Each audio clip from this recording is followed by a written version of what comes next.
Hi, fancy meeting you here in this little old place. I'm Touche, and this is Echo Echo. Look at that messy table. Yeah. And that's not much better. Hi. I am so glad that you cannot see my desk. You can see the corner of this pizza box. It's a mini pizza. Look. Take a picture of me with my pizza. I had pizza for dinner. I was like driving home, and I'm like, I think I'm gonna have pizza. So I previously didn't live in a town that had a pizza. Well, Domino's or anything. Um, I think there was a pizza place, but it was like you know, just another shop that sold pizzas on the side. Anyway, it was okay. It wasn't as good as I thought it was gonna be. Uh, it's probably been like 3 years since I've had a pizza, so yeah, and had a good score at the chemist. That sounds dodgy. Um, because I was able to buy Ozempic locally instead of getting it from the compounding pharmacy. It's cheaper now too. That's good. It's still expensive, but cheaper. Yeah. So don't need it today. I think my dosing day is Friday. But yeah. So that's me. It's it's been really cold. I tell you what. And the Gothic bedroom makeover, ooh, it's going good. I just got a new Doona cover. I don't know if you know what a Doona is. Okay, a Doona is it's a blanket. uh, and you have covers like a quilt, maybe a quilt. Is that what the universal? Yeah, quilt cover. A giant pillowcase for your blanket. That's what I bought. It's black and fluffy. It's really cool.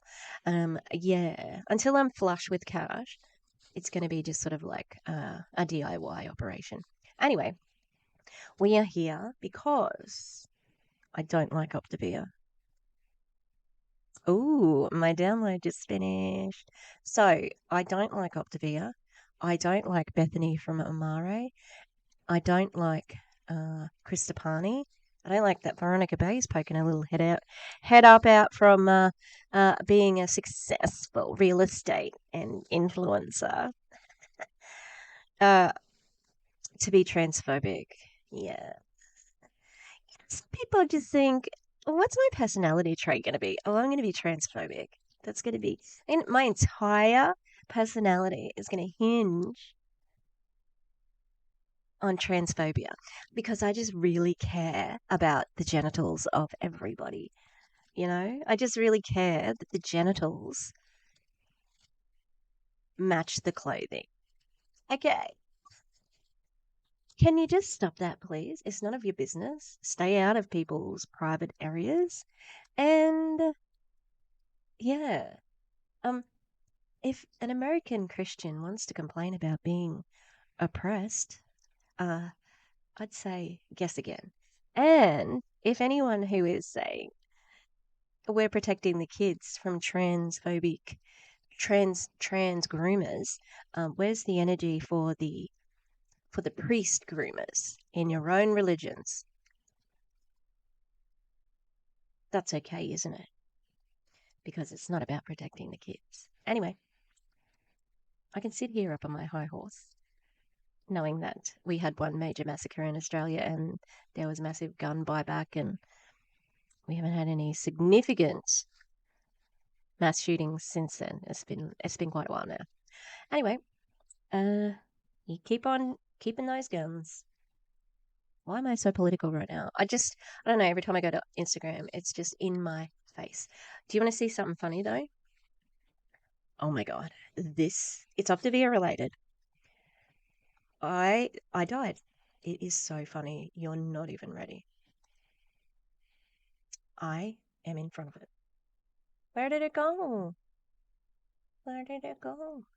Okay, there it is.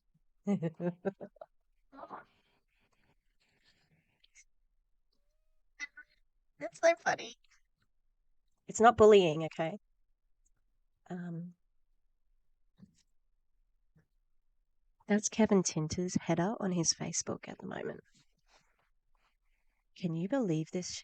Can you believe this? I cannot. It's so funny. I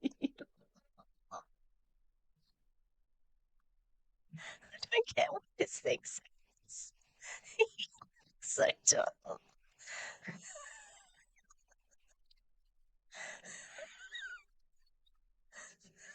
Is he so serious? Oh my god.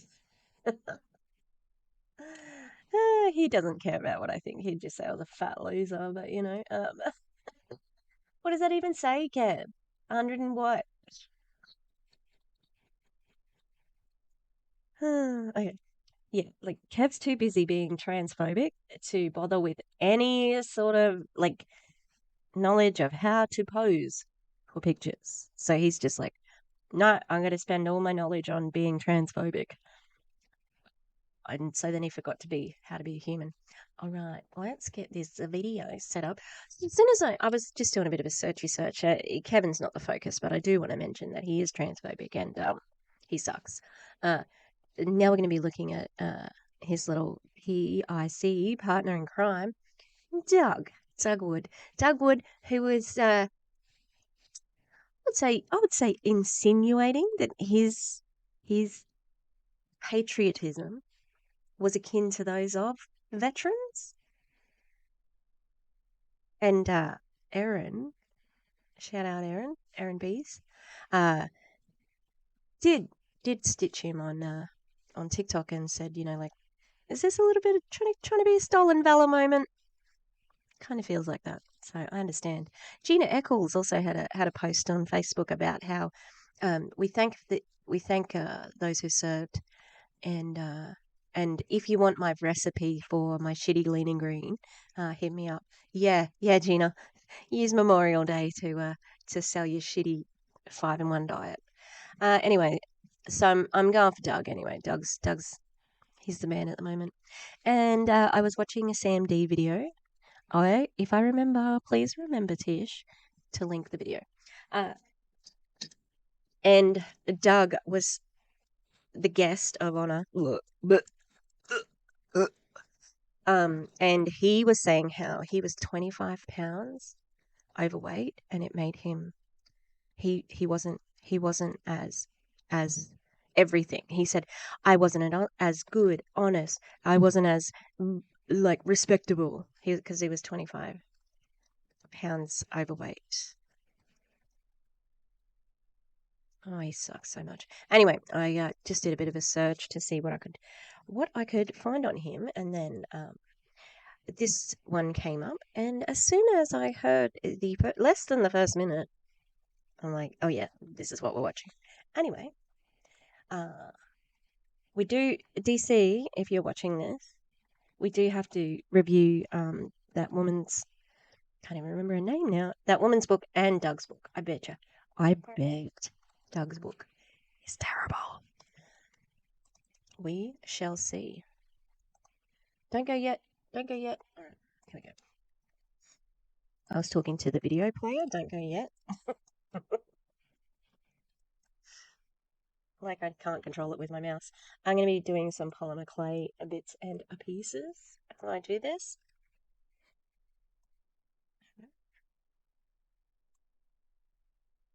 We live in a time where masculinity is shamed, and men. What? You see? 3 seconds. This may be the quickest time I've ever pressed pause to a comic. What the fuck? Um, we live in a time where masculinity is shamed. Is it? Are you?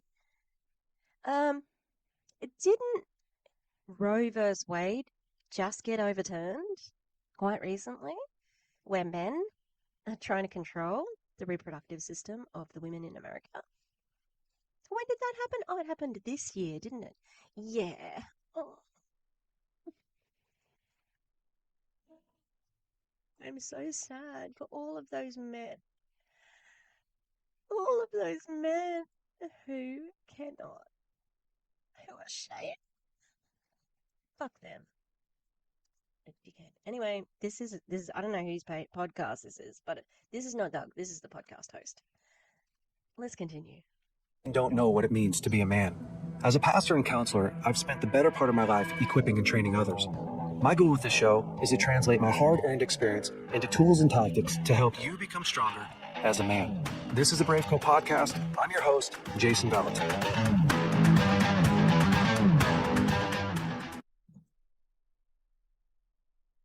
Look at me, I'm doing manly things. I'm running. Mountain bike.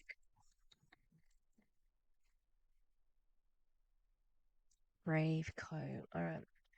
I wonder if he's in Optavia. All right, man. Welcome back to the Brave Co podcast. This week, I have my good friend, Doug Wood. I actually should say my growing friend, Doug. Ew. Where's he growing? Do you know what? Look, if these.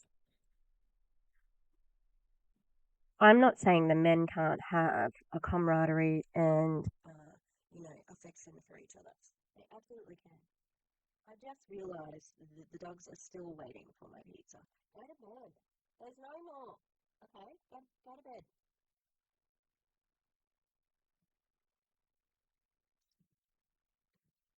No.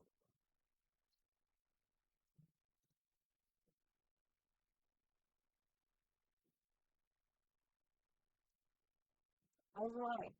There's more. But I thought it was go bed.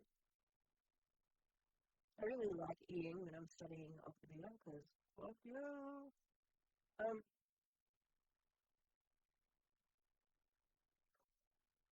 I didn't expect to be, like, I should have just waited. But anyone who says he's a good friend, Doug is a good friend of mine. I'm sorry, but I'm going to immediately judge you for that because he is a douchebag. Mm-hmm. Doug Wood. Doug, I'm stoked for you to be here this week. We just spent a little bit of time together up in the mountains of Wyoming, shooting guns and riding horses, and we'll talk a little bit more about that. But Yes.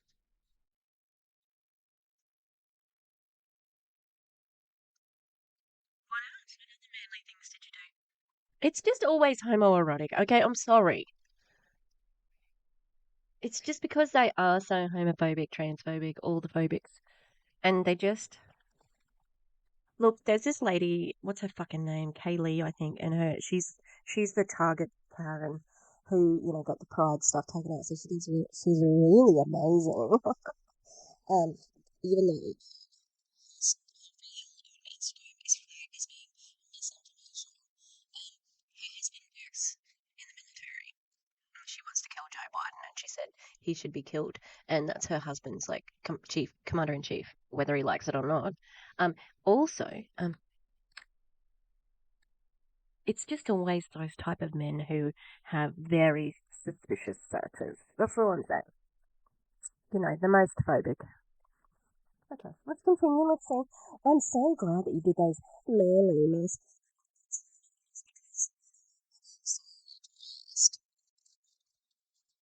I'm so happy to have you with me. Thanks for jumping in. Thank you. It's good to be here. Good to finally make this happen. I think you said it just right. A growing friend because discovered a very like-minded, and it's been. Can I have an erection right now? Look, that's not as subtle as it could have been if I didn't say that with a mouthful of pizza. But I don't think I'd have it any other way. There we are. Been good to get together lately. Yeah, man. Well, Doug, I just want to tell a little bit about you, and then we're going to jump into your story. You are a fast-paced, high-action, high-momentum guy. You're the CEO of a health and wellness coaching business, author of the best-selling. Oh no. I got to tell you, he's not the CEO of a successful health and wellness business. The CEO is someone else. He is an independent contractor of Optavia. Okay. Yeah, wrote that shitty book, but he's definitely not the CEO. But Doug's not going to correct him, is he now? No, he's not going to. how I tell people that I'm not a CEO. Book, Church Boy to Millionaire, co-founder of Valor Global Online School, and you're also a great husband. I know that because I follow you and I watch your wife and I listen. Oh, yeah, because everything you see on social media is true. Mm-hmm. Yeah. Yeah. You can totally trust everything on social media. To her talk and share honestly.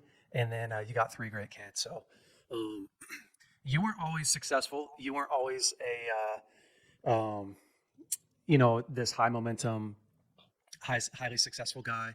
And I want to go back just a little bit in your story and tell us about your life, where you grew up, and what life was like, and then how you got to kind of where you're at today. Yeah, well, great place to start is our story because there's so much power in our story, especially as we begin to own our story, both the good and the challenging parts, which those are the times that we grow the most. And I'm definitely in So a growing true. season, right now. So true. So true. Everybody just needs to get up and work. So true. Yeah, our story is a really important because it is our story. And if you didn't have that story, you wouldn't have a story. So it's really important, that story. Way to say fucking nothing, Doug. Jeez. It's interesting though that he is centering. This man asked, "Where does it come from?" He didn't ask, "What's your fucking story now?" So I will be interested to see where it goes. I imagine it goes to, "I used to be fat and now I'm not." But I feel like my life started at 19 years old when I went off to an internship program in Phoenix, Arizona, and I really dedicated a year of my life to God and just gave the whole year to Him because I didn't know where I wanted to go next. And I think I see a lot of kids today sometimes throwing debt away or throwing money away at debt to while they're still figuring it out. And Do you mean going to college? They throw time, money away by going into debt. That's an investment, and education of any kind, even your shitty school, is more valuable than not having education. That's opportunity. I'm thankful, that I went off to an internship program in Phoenix and dedicated a year of my life to God. And after that year was over, I did come back for a second year leadership format, and that's where I met my wife Tia. And Tia and I always had a dream to get into business with my father. And my father owned. He started from scratch an incredible furniture store back in the early '80s, mid '80s in Oregon, and he grew that into a very household name in the Oregon, Washington area. A very successful company by the world standards. And I always wanted to emulate my father in business. Why is it always a rave? It's like someone else. I saw this. This is someone else's comment. Um, about how Jesse Lee Ward is like, I have oh, it was on Mac Mac Attack's video, where she was like, "Oh, I have the best veins. Phlebotomists always tell me that," and it's like she's always got to have the like her story is always like, "I was the best at this. I have the best veins. I have the. And Doug is similar. Like, okay, is your dad Mr. IKEA? Because it don't matter. A furniture store is not going to get that much. We have Harvey Norman in Australia, Harvey Norman, and IKEA, by the way. I love IKEA so much. It's a guilty pleasure. I know it's cheap, but I love it. Um, yeah, if you're not like a bigwig, then no one gives a crap about your dad's furniture store. I'm sure it was great. You hated it though. And I did that. I went home and I started a company with him, his support, his blessing, and his guidance and his coaching. And I really went all after that. But I really never saw myself, Jay, in full time ministry. I always wanted to be a business guy that gave, that supported.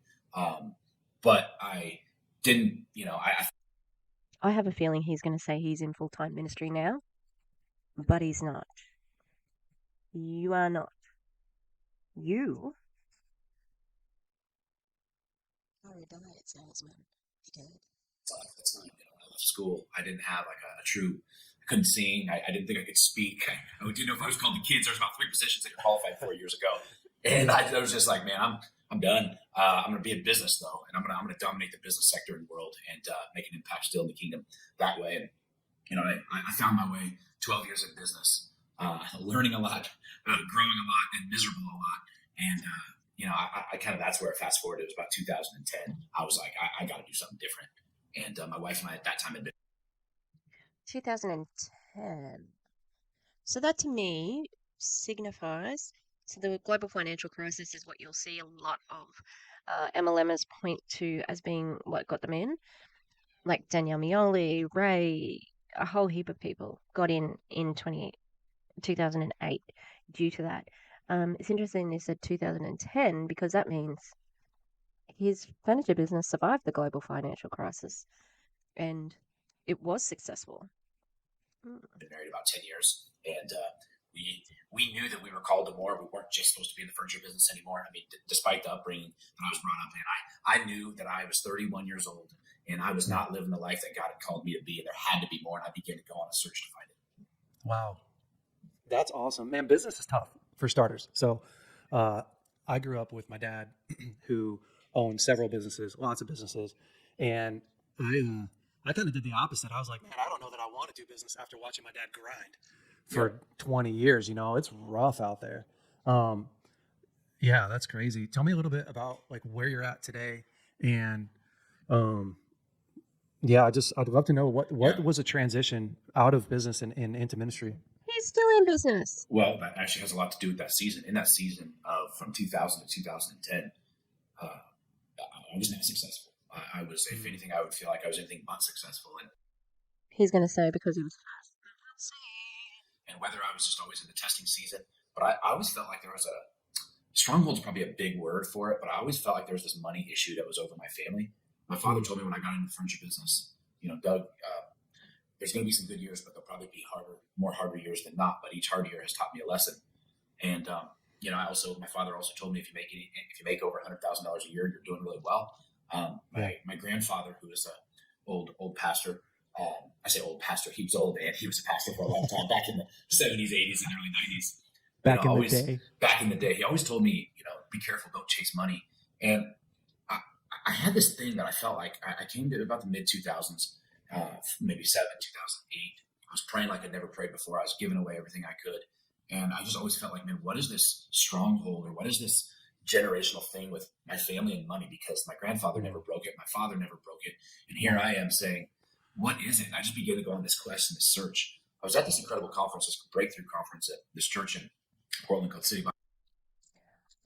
So you didn't break it. What you did is you found this. You found network marketing, which allows you to unscrupulously, did I even say that right? It allows you to take money from people and be very, very rich. But it's not sustainable, Doug. You're hurting at the moment, aren't you? You're hurting. How many people have you lost? You're losing some that were pretty close to you too, hey? Personal friends, even leaving. Can't be good for your numbers. I just hope.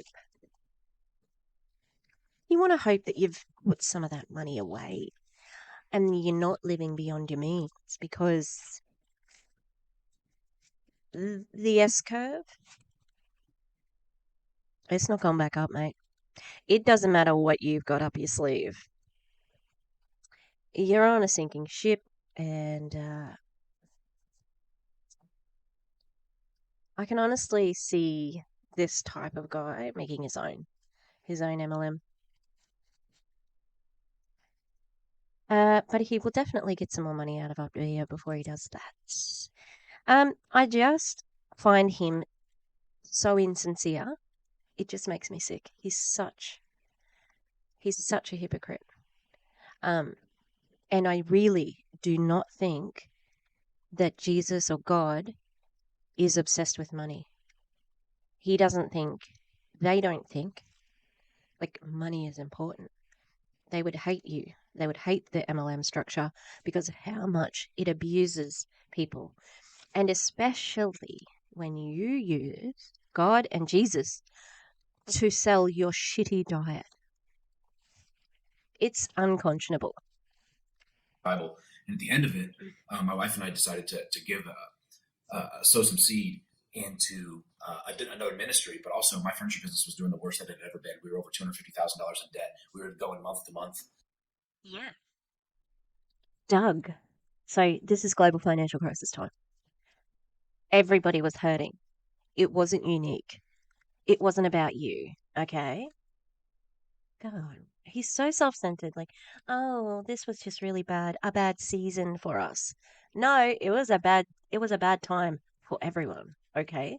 Um, the season thing is bullshit as well. It's just to make you think that what he's talking about is deeper than it is, but it is not deep whatsoever. On this business that, man, it was so bad that I was actually putting payroll on my credit card. Wow. Like I'm pretty sure that's a terrible idea, an absolutely awful idea. Who told you to do that? I don't imagine anyone told you to do that, Doug. Um, that's a bit embarrassing, to be honest, because what you're telling us right now is that you're a bad businessman. You were bad then, because that's a fucking terrible idea. Oh my god, what an idiot. Also, um, that guy, when Doug said $250,000 a day, he's like, nice face acting, brave co. I can't remember his name. Doesn't matter. His name is Corey. Corey sucks as well, because he's Dave's friend. Sorry, Corey. What did that dude say? You are the five people you hang around with? I wasn't taking a paycheck. I was a couple months behind on my own mortgage, and I was just trying to.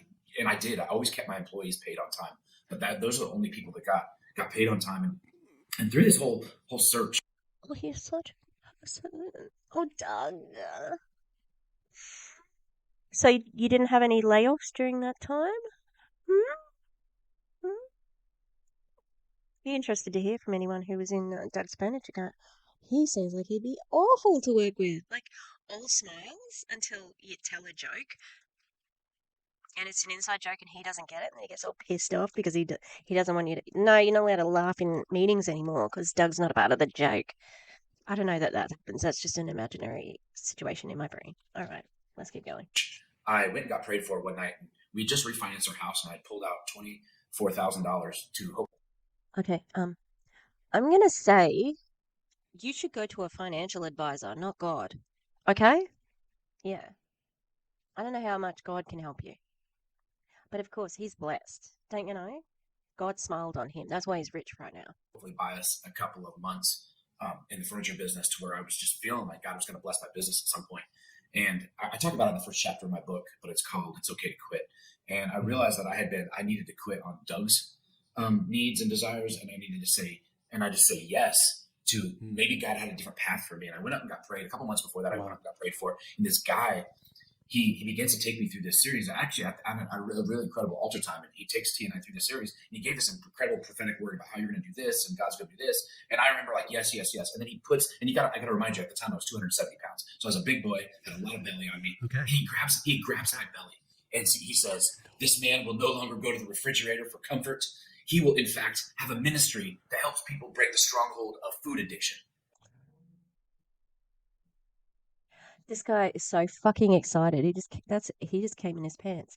I'm sorry to get rude, but that is the face. Anyway, um, are you kidding me? Oh my god. Um, wow. You aren't doing it through ministry, okay? It's a starvation diet. That's why people lose weight. It's very simple. Calories in, calories out, okay? The 5-in-1 diet is 800 calories a day, which is as much as a toddler needs. So will you lose weight on an Optavia diet? Yep. How disgusting that you would. I don't even believe it, to be honest. And I'm thinking, dude, it's clear I'm a food addict. Like, what the heck? Well, that was the only thing that didn't make sense that whole night. Well, it's funny how we sowed that seed. We gave $12,000 that night, half of what I just pulled out. Tia, you've been kicking fear in the face while this man gives $12,000 to a fucking church when you're paying payroll on a credit card? That is outrageous. Like, you can't you can't eat Bible verses. I know that you said you're like a food addict, so maybe you didn't want to eat that, but your children can't eat Bibles. You can't live purely on the word of God. People have tried. How disgusting. That's not a man providing for his family right there. When you give money to the church and you're in such a bad financial situation, you're a scumbag. Tia deserves better. She probably sucks as well. I haven't heard her talk as much, but again, whoever thinks Doug is a good person, kind of not the best person in my books. And I didn't know how we were going to make it. I don't even know how another year went by. It was a year later that I ended up losing 70 pounds and I got my health right. But it's amazing when I got my health right, I feel like my spirit man became back alive. And it was like, Tia was just like, man, I got my husband back. Like that's the only thing I could control in that season was me and taking control of me of what entered my mouth. And I took personal control of my health in that season. But with and that was in 2000, late 2010, early 2011. And so I fast forward now for the last 12 years, I went and focused on helping other people win, starting in their physical health. But what it's led to, and it's opened so many doors that I actually was able to go in and find the root and the issue that money, or should I say the lack thereof, was holding me up. And I had to take my power back. And I had to partner with God in creating a kingdom based business that was going to be so much bigger and different than the furniture store days. And, for the last 12 years, we've been helping people win physically in their health. Of course, we've gotten into schools, and of course, I wrote the book into. I've got a kingdom-based business. Like what was your furniture business? It wasn't kingdom-based business because you sound like you just gave 12 grand to a church when you weren't in Optavia yet. You don't help people. You hurt them. You give them disordered eating, um, hang-ups, and you make them feel bad if they're overweight, and you recruit people and you get paid off their money. So you're a scumbag. You're a scammer. And I know that you have such bad dysmorphia, body dysmorphia, that you will never be happy with your body. It's sad, but that's what it is. It is what it is. And, you and Kevin Tinter with this 12% body fat or whatever it is that he's obsessed with, it's very unusual. Um, and I wish people could see that there's more to being what you're worth than what you weigh, because it's not important, honestly. 2018 Church Point Millionaire, which is a lot of that story of everyone has a money story, and I wrote it, and man, it's freed me up, but it's really more so freed a lot of people up in their story about money. Yeah. This is how you make money. You recruit people and you promise them that they're going to be rich as you.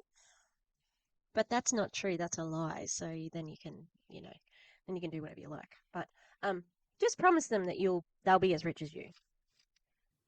Man, just so much in there uh, because it's so hard to pivot. One, if you have a strong father who's on a strong path, it's really hard to pivot out of that shadow, take the family business and and bounce out of that. So He didn't have to. He said that he thought that he would. He didn't have to take that fucking business. No one's forcing anyone to do anything they don't want here, except for him. He probably forces people to sign up and keep buying and buy fuelings and you've got to come to this, you've got to come to this conference, you're going to give me money for this. So I don't feel sorry for him one bit.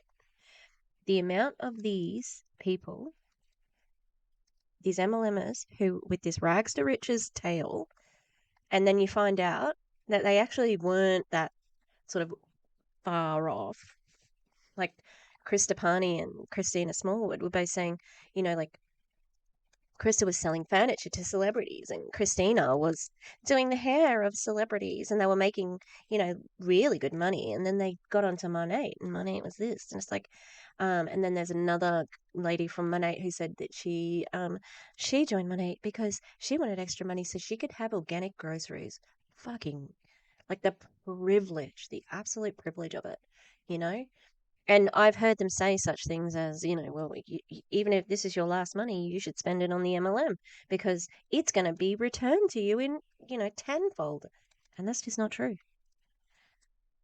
Um, Um, learning how to learning how to say no, learning how to stop something, where is so incredibly tough. How was that for you? Like, what was your process, like the mental process and emotional process of when you started to know, like, okay, I'm doing something, I'm grinding here, I'm believing for breakthrough, and then when did you realize like this isn't going to work? I have to do something different. It was I'd already lost a little bit of weight, but I used to go into my furniture store every single morning and pray over my family and over my business. And I would challenge any of the men or women listening to this that if you're not spending daily time praying over Mm-hmm. the direction of your leadership and over the things that your fingers or your voice touches, Yeah. start doing it because that's the only thing I had to hold on to in those seasons. I was part of me was praying for the wrong things. I was praying for something to continue to work, but I finally felt in my face and there's this red carpet on the back of my store and I was just bawling uncontrollably and I because I was always taught to not be a quitter. Like you finish what you Yeah. start. And I still had a big lease on this building. My lease was $20,000 a month, and I was really behind. I had a personal guarantee on the building, so I couldn't file bankruptcy. I was really down or up a creek. I don't know which one I was. I was just a mess. this dude is a little bit of an easy audience. He just thinks Doug's the fucking best. Um, yes, they're growing.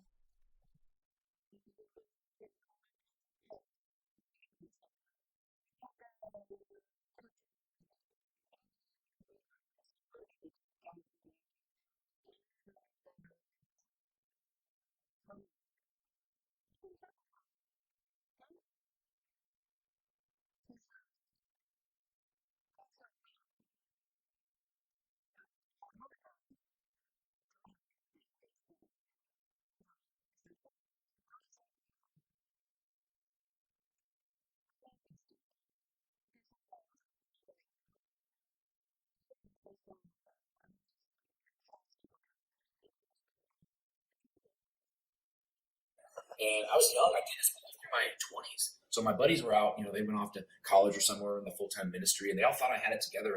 And honestly, Jay, I didn't tell a lot of dudes about it because it's embarrassing. When from the outside Yeah. looking in, it looks successful. I bet you didn't.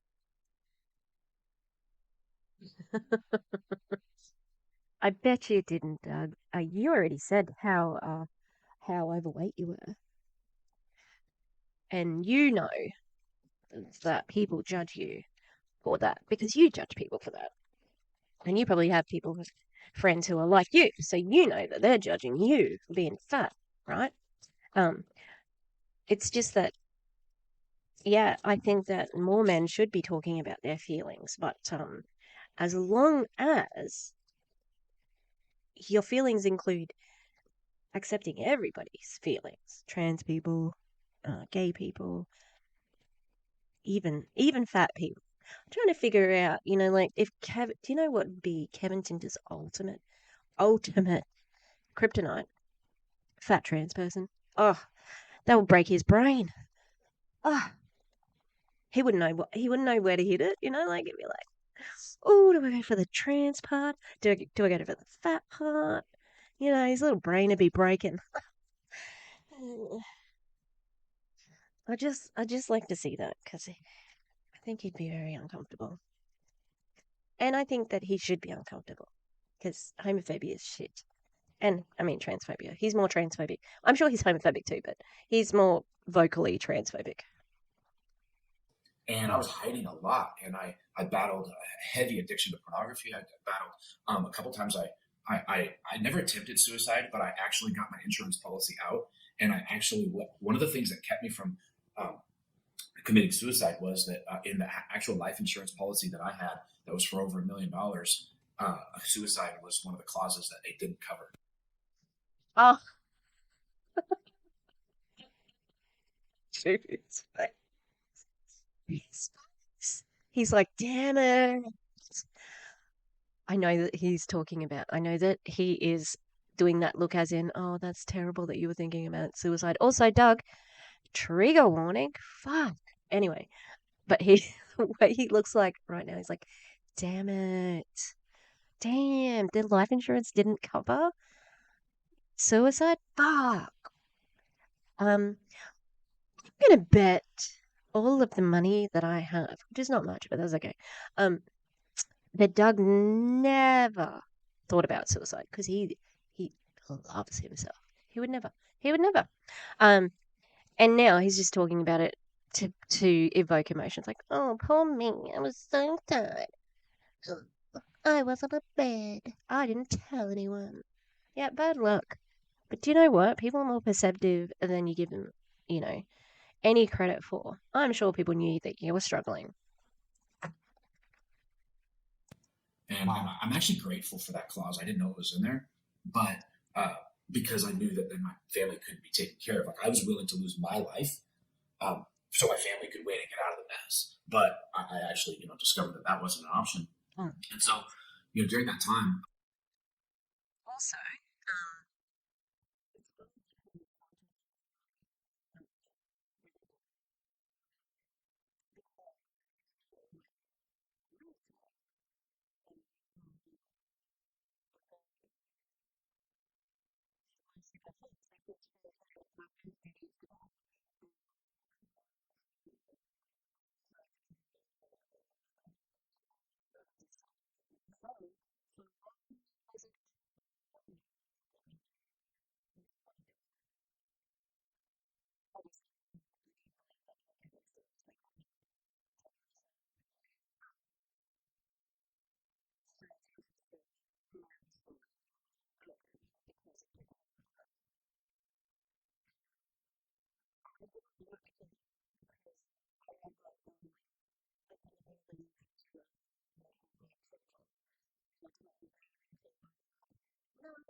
I just began to, I literally curled up in that fetal position and just said, God, I quit. I can't do it anymore. yeah, yeah, yeah, yeah, yeah, yeah, yeah, yeah, yeah. Get those tears. Get those tears. Also, I forgot to say anything about his um serious addiction to porn. I don't want to see anything except for the search history.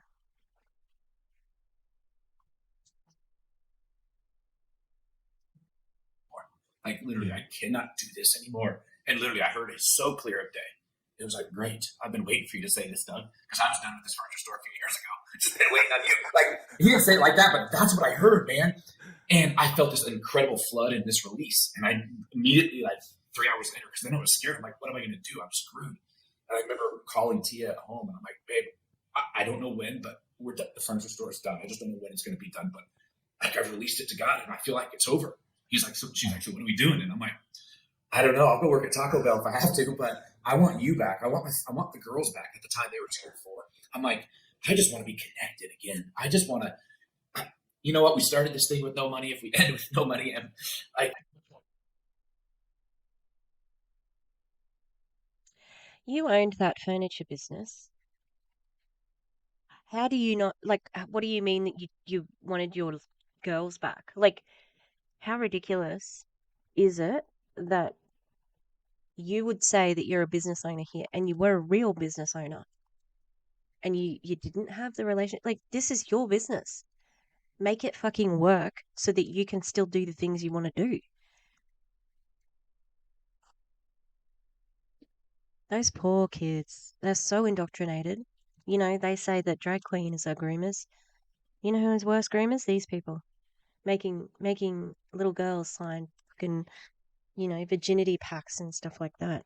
Terrible. Um, Nothing wrong with working at Taco Bell. Good, honest money. Uh, but I feel like, we can't do this anymore. Man, if I were Tia, I'd be kicking something else in the face instead of fear.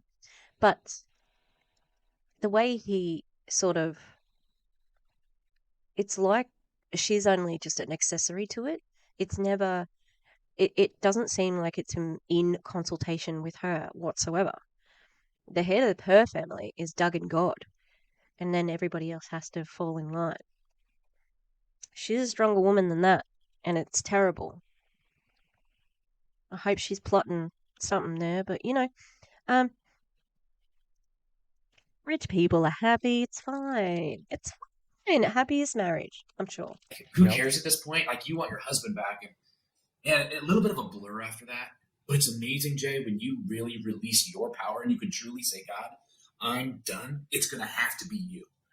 Yeah. I know. I will say this. I think too many people are actually praying for something to happen and they're not actually taking action and working about it. I call that the God Yeah. card. Like, oh, God hasn't released me. God hasn't told me. Well, it's because you haven't done anything. God will match your effort. But in that case, it was a lot of Doug effort and it was maybe 15% God. And it really just needed. Can you please stop referring yourself to yourself in the third person? You're not a deity. He sure does think a lot of himself. Like, even though he's like, this is God's thing, I was still doing most of the work. Well, actually, you fucking did 100% of the work, and God doesn't exist. But anyway,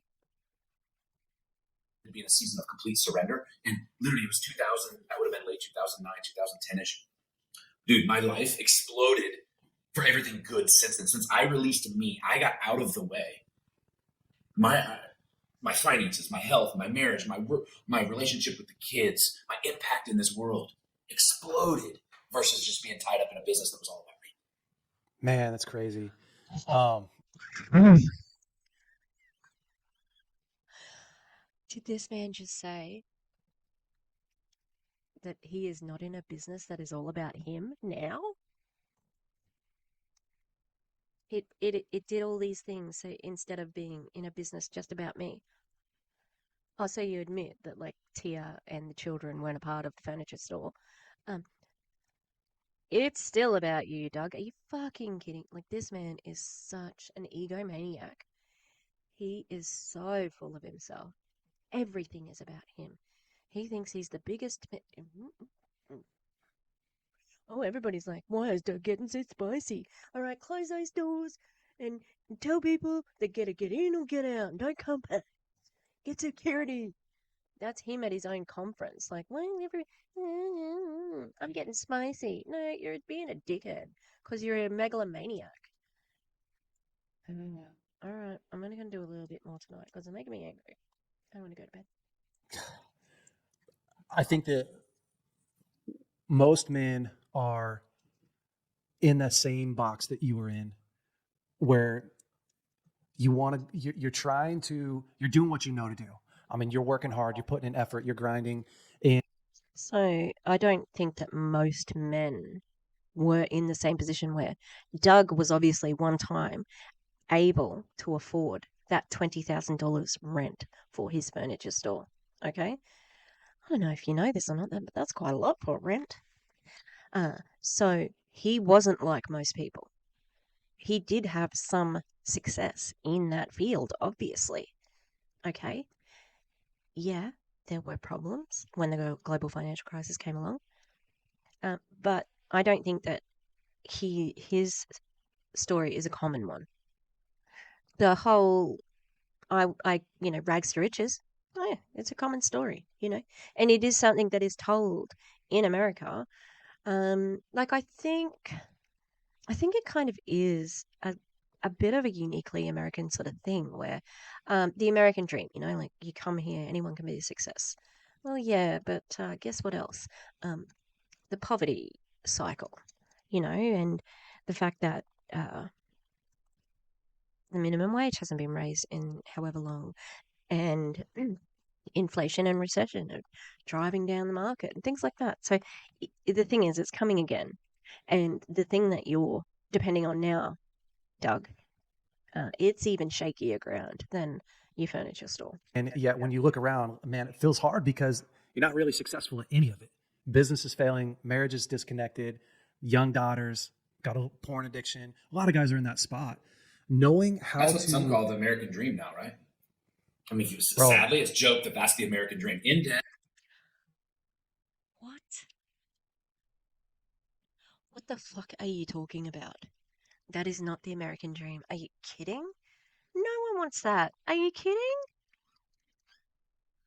People don't want disconnected marriage or relationship, not connecting to their children. No one wants to. Who wants to be in debt? No one wants to be in debt. Look at these two very confident white passing. I don't know what he is. Men. How fucking dare they? Overweight, addicted to porn. He didn't say overweight. Not everybody's addicted to porn. Some people just consume porn. Not Doug though. He goes all out. Again, what? It's like what's that one movie with the cowboys? Brokeback Mountain. Husky Bottoms. Doug, what are you searching for? What do you think you're searching for, Mabel? Tell us down below. I'm kidding. Please don't. Mm, you know. Go to church on Sunday, and we call it the American life. Uh, who's going to church on Sunday? These fat porn addicted men going to church on Sunday? I don't know about that, Doug. That might be the most unusual thing out of all those. Going to church on Sunday while addicted to porn and fat as a house, you know? That's what he was doing. That's what he just told on himself. He just told on himself then. I'm sorry. I'm not sorry. yeah, and we're just, guys are just dying on the inside. And Yep. that's what I love about what you guys are doing. It's what I love about what we're doing is we got to stop and get real with God, right? I don't think that's what the problem is with masculinity. I would say that it's got fuck all to do with God and everything to do with men. Okay? Stop blaming God. It's on you. You've been told how to behave. You've been told how to act. And you don't want to do it. So then people will emasculate you. Emasculate? Emasculate? Yeah. Because you think again that you're oppressed. Oh, I'm so oppressed over here. When it's not true. Um, it has nothing to do with God. But go off, Queen. Like you got to stop and get to a place where you're going, okay, I can't freaking do this. I can't do it. It can't be all on me. But I just want you to unpack because you're just a master at this, Doug. I want you to unpack for guys who are at that same place. Like they know that they're living a life that is less than what they've been called to. And how do What's this sense of self importance? What you've been called to? It's always like something else I've been called to. You live the life that you live, you know? You make the choices. You are the architect of all of that. they make a pivot, even practically, into okay, I want God to take over and I want God to partner with me. That's actually the real thing, not just God to take over. I want to partner with what God's doing. And and how do we begin to make those shifts in our life? You know, that's the thing with this. If God was real, right, he wouldn't survive very like the concept. It just wouldn't survive because God has to be made up. Because then whatever relationship you have with God can be made up. It can be whatever you say it is. It can be like this is the influence of God. This is from God. This is from God. This is I'm doing this because God did this. Or God told me. God can I am working through God. If he's a real person, then you kind of like are forced to sort of like fit in with whatever he actually said. But because it's a concept, you can be creative like they are. Like, I have a calling to this. Well, how do you know God called you to that? Well, I just know. No, well, you're making it up. I hope people understand what I'm saying there. It's just that, like, it is an advantage to them that there is no proof, because then they can say whatever they like. Yeah. Well, I think it goes back to identity. I mean, there's a lot of different ways this could be Yeah. about, but it really goes back to identity. You know, I really felt a strong pull to get into business with my father, and so most of us made a decision off of something that we did in our young 20s or teens. Yeah. I would even dare say some people maybe giving words, whether it be prophecy, over somebody, and we're still doing something that either we went to college for, that we set out to do, and we just really never pulled our head up and looked around and just said, first of all, am I enjoying this? Am I Yeah. operating in my unique ability? Like, do I feel like Doug Wood was put on this earth to run a furniture store? Yes, great. It's awesome. I'm glad I can help people get their furniture. But truly, is Doug at his best as a father? And that's what I would challenge you men listening is, why are you doing what you're doing? And just Mm. have a conversation with yourself for a second, because it's, no one's listening. I know we all, some people have the fancy title or the degree, or I've built this many businesses. And yeah, I think you're naturally a builder, Mm. but I had to really strip Doug away. And for me, it did start with my flesh and say, I need to take this place of pain, which for me at the time was my physical health, because I saw how much it was Mm. holding me up. And I needed to Mm. make it my place of reign, to where I literally became my place of power and owning my story. And then what happened was I opened my mouth, and I didn't realize how many other people were looking for something too. And one of the first times, Jay, I got checked on, is this my ministry? I have so many people that have reached out to me to get healthy, but it's actually unlocked what's going on in the heart. It's unlocked what's going Yep. on in the marriage, because let's face it, everybody's dealing with uh, challenging stress Yep. through some type of an addiction, and I think some have more consequences than others, but we Yep. all run to something. And also, I think in the Christian world, I think we've made food uh, a laughing thing, or not a big deal. Yep. And unfortunately, it's killing, I believe, It also is. literally the American church, or at least the American spirit, that needs to be alive and well within us. And so that's where for me, I had to look at, am I really called to this? Just because I got into it when I was 21, I'm 31 now. It's not too. Did this idiot just suggest that food was the reason that churches were going downhill? What the fuck? I don't think that's right, Doug.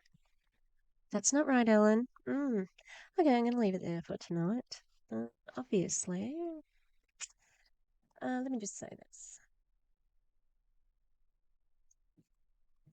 Masculinity is shamed. Everybody's ashamed to be I can't remember the dude's name, let alone friggin' title. Or first words. Yeah, uh, Doug's awful. This guy likes him. Uh, Doug, when their family was desperate for money, he gave the church $12,000, and a pastor called him fat in front of everybody. Um, and he wasn't. His first job was to lose weight, and then he could administer the word of God and have his ministry. Um, yeah, story checks out. Not really. Yeah, I'll be back tomorrow, but I'll just be swearing something different. That's all. All right, it's bedtime. I'm tired. I'm tired. I'm always tired though. Always.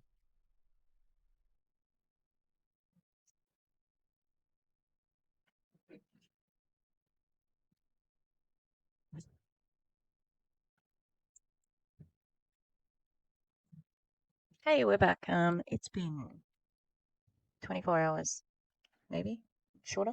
So we're back with Doug and Brave Dude. All right, let's keep going. To make a pivot. Why is this on mute? I do not know. And what do I need to be doing? What do I want to be doing? What am I good at? And then I just said, now I just need to figure out how to get paid for what I'm good at and what I feel like God has, equipped me with. No, that's super cool. I love it. Taking the first step and saying, what can I truly be powerful over? What is my responsibility? To me makes a lot of sense. And a lot of guys feel sorry for where they're at, right? And the challenge with feeling sorry for where you're at is that you become a victim. And as Yeah. soon as you become a victim, you're in prison. And you're in prison by your own I don't think two white dudes should be having a conversation about what prison is, just personally. Okay. But also, well, no one's forcing you to do all of this. Like, I get that there are constructs of masculinity, but you guys have so much privilege. This is bullshit. Absolute bullshit that you cannot, like, that you're going to compare it to prison. No, I'm pretty sure most have the space and time to control their lives a lot more than everybody else. Because we're a patriarchal white supremacist world. Unfortunately, it is what it is. But we're fighting back. Admittance. You've taken the power, your power, and given it to everyone else, everything else. My marriage is failing. My business is failing. That's everyone else's fault. He didn't say his marriage was failing, although it could have been, but I always got the impression that they were, you know, uh, supporting each other quite a lot. Although when I say that like Doug is in charge and Tia has to go along with it. Fault. And taking back that power and going, okay, my health, my responsibility. My family, it's my responsibility. My relationship with God, it's my responsibility. My attitude is my responsibility. And I think you're right. Like guys stepping up and going, okay, I may not know how to do that, but it's my job to take responsibility of that and take the first steps to move that forward. And I really love the scripture that says a man's gift will make a way for him and bring him before kings, because I oftentimes think that most men are trying to find out like what's the thing I can make the most money at, or what's the thing I can go to college at and figure out, and I'm not knocking college or whatever, or the pursuit of financial. What can I go to college at? I don't know if this man is a native English speaker, but if he is, that's poor expression. He's got a podcast, and I think he's some sort of pastor. Um, are you kidding me? Doug wants money. His book is called Church Boy to Millionaire. That's all that matters to him. He doesn't give a shit about anything else other than himself and money. Uh, and I would say I can remember talking about how they were knocking college. Oh, you go away and you don't know anything. And they can. College is. Well, Doug just doesn't like college because I'm sure he gets that used as an excuse for people not joining. So, Wealth. Um, but I love that when you find something that you love to do, and you do it with all your might, and you do it with God, God takes that gift and then He's able to multiply it. He takes your being responsible with your health and your marriage and your kids, and it goes, okay, I can promote that. I can multiply that. But it takes a guy who's willing to take ownership. Yep.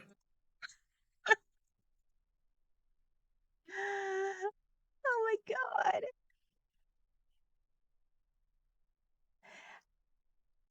Am I interpreting this right? This man thinks that Doug's got a direct line to God and that he is so great that God wants him, Doug Wood, to spread the word through his diet MLM. That is such a warped fucking perception. I can't make, like, if you were to explain this to somebody who just didn't really have any idea about how life worked, they would be like, or they just had basic common sense. They hadn't really heard of MLMs and they weren't that religious. And they're like, hey, so this dude, he's going to sell a diet by talking about money and getting fit. And, well, that would be a good way to talk about a diet. But dieting, it's actually made to fail. The entire diet industry is made to fail. Um, I was talking about this. I had read something about it actually, and then I had a telehealth uh, appointment with my prescriber nurse who prescribes me Ozempic, and we were talking about how the diet industry is set up to fail because they want to keep you paying. They don't want you to get thin, and that's so true of Optavia. You're always starting over on the 5 and 1, always. Anyway, that's not a calling.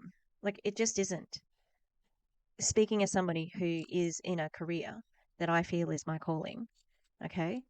I've gone away a few times and teaching always draws me back, okay? Selling a starvation diet, it's not a career, okay? It just isn't. And you can say you have a like a calling for helping people, getting fit, or trying to eradicate obese people. Um, but it's not a calling. It's your hang up, and it's your insecurity, and it's your dysphoria. So, well, maybe it's dysphoria and dysmorphia for him, because guess what, everybody? Doug has had gender affirming surgery. He had man boobs, which he has admitted to, and I don't care about him, but he got a breast reduction because he wanted to feel like a man. And I betcha he just went to the GP, general practitioner doctor. He got a referral to a plastic surgeon, and then he got the operation. For anyone out there who wants to say that people are getting their genitals chopped off at the GPs, to get gender affirming surgery, the actual surgery, woo the hoops they have to jump through, you know, not for a cis straight person, well, a cis person. Yeah. So look, this is not a calling. This is bro weirdness. And that's what you did. Absolutely. And I believe that that's one of the core values that T and I teach off of and coach off of is personal responsibility.